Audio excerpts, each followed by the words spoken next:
Hello, welcome to class. My name is Benin and I'm a British English teacher. Today I would like to talk to you a little bit about how to react in conversation when somebody tells you something, gives you some good or bad news in general. So this is really easy to do in our native language, right? We respond in a really automatic way. But in a second language, it can be really challenging to react quick enough to show that you're interested in what the other person is saying and to sound natural. So what I've got for you today are a few really easy structures that you can use to react to pretty much everything that somebody could say to you, whether that's something interesting that they're doing, or it's good news, bad news. So let's dive in. Here are some of the structures that we could use. So we've got that's adjective, how adjective, or that sounds adjective. What do I mean by adjective? Well, it could either be a positive adjective if somebody has said something good to us, for example, oh, that's interesting, or oh, how fantastic, for example, positive adjective, oh, that sounds wonderful. It could also be a negative adjective, of course, if somebody shares something annoying or some bad news with us. For example, oh, that's annoying. Or, oh, how frustrating. Or, that sounds difficult. That sounds challenging. So it really can be any adjective you can think of to show this reaction.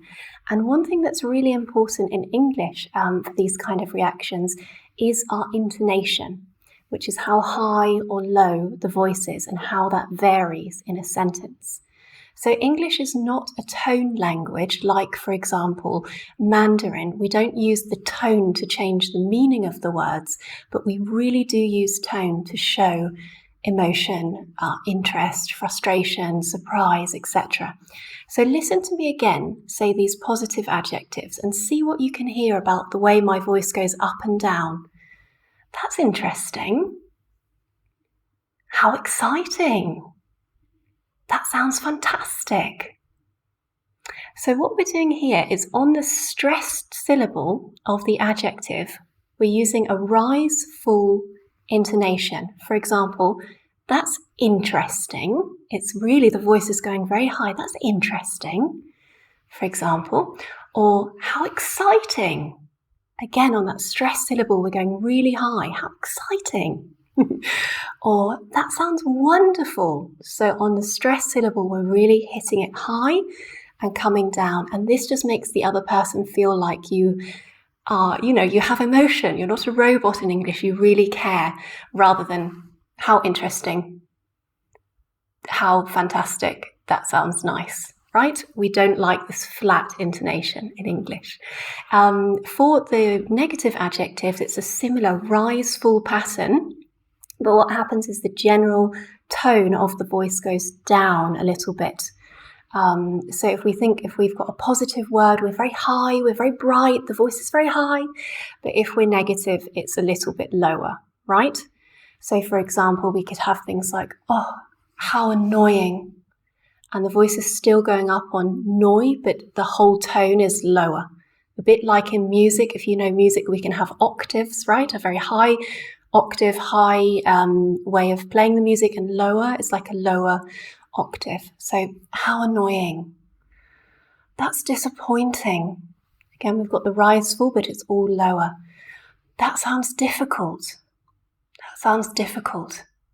So again, we've got this rise, difficult, going down. Okay, there's also another structure that's really helpful for reactions, and that is, I'm happy to hear that. I'm happy to hear that. Or I'm glad to hear that. Or I'm sorry to hear that if it's bad news. And for these ones, we can't really change the adjectives as much. It's just more of a set phrase and not so much dependent on intonation. Oh, I'm happy to hear that.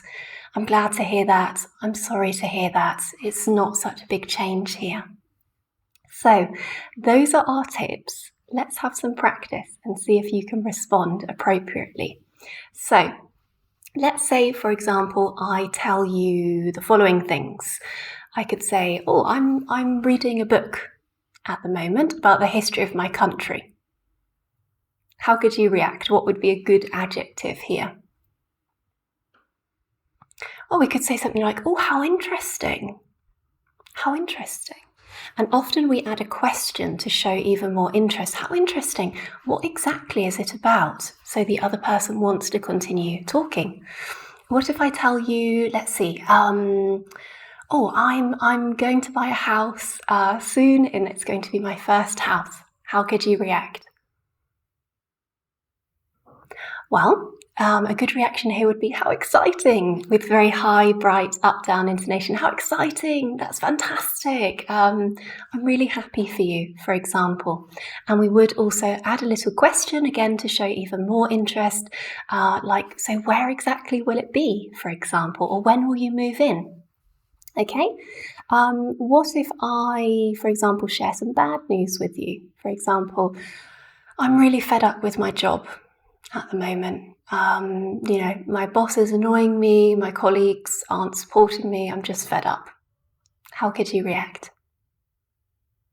Probably would say something like, oh, how difficult, or that sounds really challenging, or, oh, I'm sorry to hear that. And also, again, we'd probably add a question here as well to show our interest. Do you think it might get better? Do you think perhaps you could look for another job, etc.? So those are some examples. To recap, we can use that's adjective, how adjective, that sounds adjective, any kind of adjective. Remember that rise, fall intonation to show the emotion and not sound like a robot. Or we can use the expression, I'm really happy to hear that, I'm glad to hear that, or I'm sorry to hear that. I hope that these expressions help you feel a little bit more comfortable reacting in a quick, automatic way in conversation. Let me know if you have any questions, and see you soon. Thank you.